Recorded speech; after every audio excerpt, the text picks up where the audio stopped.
Students, my name is Satish Raghuvanshi और फिर से मैं आ गया हूँ आपके लिए एक बहुत शानदार वीडियो लेकर। बच्चों की डिमांड भी आ रही थी कि सर हमें सिलेबस की जरूरत है कि किस एग्जाम में क्या सिलेबस आता है। बहुत सारे बच्चे इंदौर के लिए तैयारी करते हैं, रोहतक के लिए तैयारी करते हैं, जिपमेट के लिए करते हैं और ऑल अदर एंट्रेंस एग्जाम के लिए करते हैं। बट गई सभी एग्जाम के लिए यही सिलेबस है। इंदौर में कुछ ज्यादा सिलेबस आ जाता है, रोहतक जिपमेट में कुछ कम आ जाता है। तो आइए हम स्टेप वाइज देखेंगे कि कौन सा सिलेबस इन तीनों एग्जाम के लिए कॉमन है और इंदौर के लिए हमें क्या एक्स्ट्रा पढ़ना पड़ेगा। तो गाइस लास्ट तक वीडियो देखें, आपका बहुत बेनिफिट होने वाला है और कौन से टॉपिक हायर वेटेज टॉपिक है उनके बारे में भी आज हम डिस्कस करेंगे। तो आइए स्टार्ट करते हैं आज का हमारा वीडियो।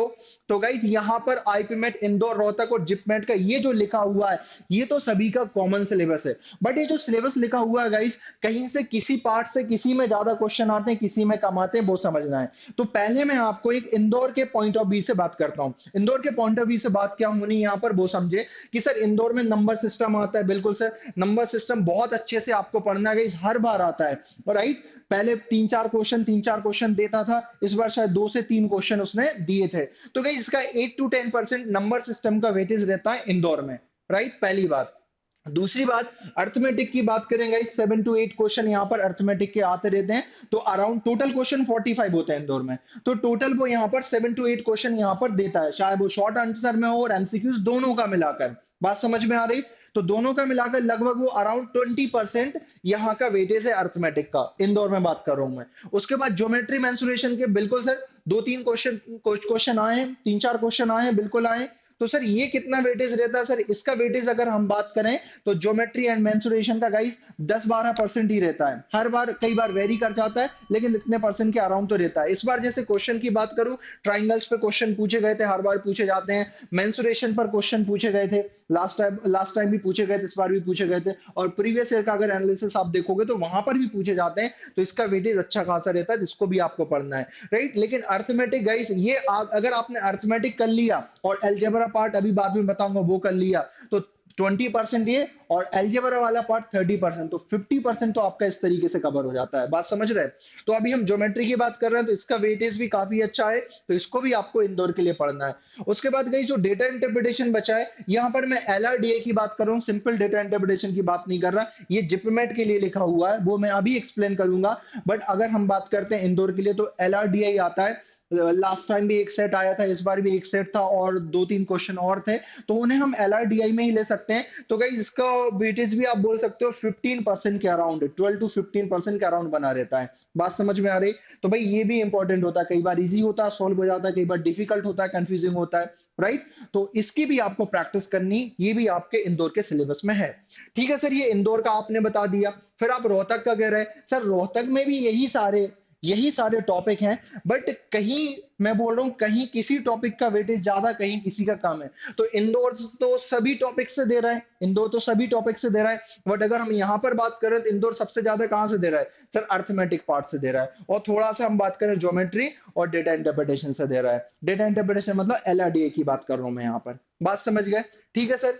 तो फिर सर रोहतक क्या है? भाई रोहतक की अगर बात कर रहे हैं तो मोस्टली पोर्शन उसका यहाँ अर्थमेटिक पार्ट से आता है। अर्थमेटिक वाला जो इतना पार्ट लिखा हुआ है ना, इनसे बहुत ज्यादा क्वेश्चन आता है। 80% तो यहीं से कवर होता है। फिर कुछ नंबर सिस्टम से दे देता है, कुछ ज्योमेट्री मेंसुरेशन से दे देता है। डेटा इंटरप्रिटेशन अभी तक रोहतक नहीं देता है। बात समझ में है? रोहतक ने नहीं दिया डेटा इंटरप्रिटेशन, इस बार भी नहीं दिया, लास्ट ईयर भी नहीं दिया था। ये बात भी आपको समझ में आ गई। तो आप रोहतक के लिए जो मेन टारगेट कर रहे हैं वो क्या करेंगे? अर्थमेटिक पार्ट को पढ़ेंगे, इनके बेसिक्स पढ़ लेंगे, ज्योमेट्री मेंसुरेशन के बेसिक्स पढ़ लेंगे, तो इतना इनफ है। लेकिन इंदौर के लिए इन्हीं टॉपिक को हमें डेप्थ में जाना पड़ता है। बात समझ में आ रही है? फिर उसके बाद हम बात करते हैं सर जिपमेट की। सर जिपमेट में ये टॉपिक भी आता है, ये भी आता है, ये भी आता है और ये भी आता है। राइट, जिपमेट में डेटा इंटरप्रिटेशन भी आता है। बात समझना।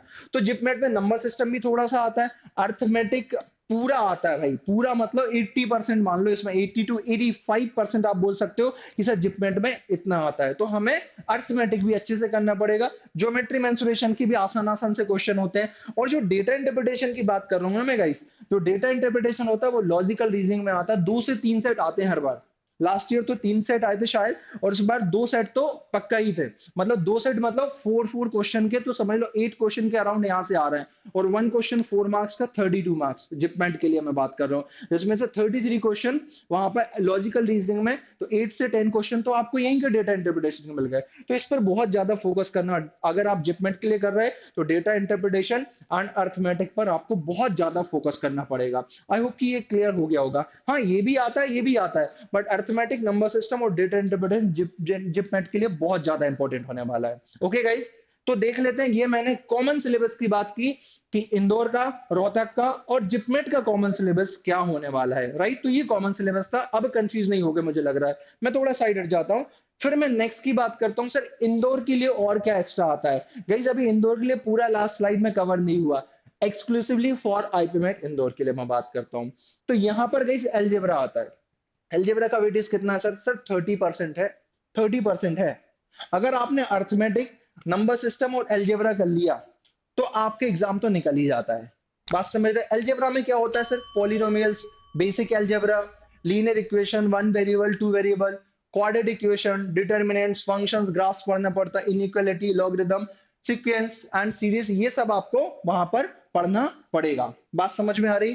तो सर इसका वेटेज यहाँ पर 30% होता है इंदौर में। ये टॉपिक सिर्फ इंदौर वाले हैं, इंदौर वाले हैं। रोहतक जिपमेंट वहीं खत्म हो गया, राइट। बस कभी कभार कई बार बेसिक एल्जेब्रा के क्वेश्चन डाल दिए, कुछ इक्वेशंस के डाल दिए, रोहतक बस इतना करता है, कोऑर्डिनेट इक्वेशन के डाल दिए, तो थोड़ा सा रोहतक और जिपमेंट वाले थोड़ी सी हरकत कर सकते हैं, बट बेसिक क्वेश्चन डालेंगे, डिफिकल्ट नहीं डालेंगे। बट इंदौर के लिए आपको इन टॉपिक को अच्छे से पढ़ना पड़ेगा, एल्जेब्रा तो मस्ट है। उसके बाद सर ट्रिग्नोमेट्री। हाँ सर, ट्रिग्नोमेट्री में हाइट एंड डिस्टेंस से हर बार क्वेश्चन पूछा जा रहा है, इस बार भी पूछा गया था। हाँ, बेसिक आइडेंटिटी से पूछा जाता है, मिनिमम मैक्सिमम वैल्यू पूछी जाती है, ये पूछा गया इंदौर में, और हाइट एंड डिस्टेंस से पूछा जा रहा है। तो ट्रिग्नोमेट्री में ये वाला पार्ट कवर करना है, तो इसका भी 2-3% वेटेज बोल सकते हो, 3% के अराउंड बोल सकते हो। सर मॉडर्न मैथ्स का अच्छा वेटेज है, 12 to 15% है। सर सेट थ्योरी भी आ रहा है, सेट थ्योरी के बाद परम्यूटेशन कॉम्बिनेशन भी आ रहा है, प्रोबेबिलिटी आ रहा है। लास्ट टाइम भी काफी अच्छा वेटेज था, इस बार भी काफी अच्छे क्वेश्चंस यहाँ पर पूछे गए हैं। तो आई होप कि आपको इंदौर के लिए ये वाला पार्ट एक्स्ट्रा पढ़ना पड़ेगा, और इस वाले पार्ट पर आपको ज्यादा मेहनत करनी है। तो मैं बता रहा हूँ आपको, अलजेब्रा वाला पार्ट पूरा करो, मॉडर्न मैथ्स वाला पूरा करो, और इसमें से हाइट एंड डिस्टेंस तो करके ही जाओ। बात समझ में आ रहा है? एक क्वेश्चन आता है, बहुत आसान होता है। तो आई होप कि आप समझ गए होगी कि सिलेबस है क्या। भाई सिलेबस आपको तीनों एग्जाम में आपको पता चल गया होगा कहां पर क्या ज्यादा पढ़ना है।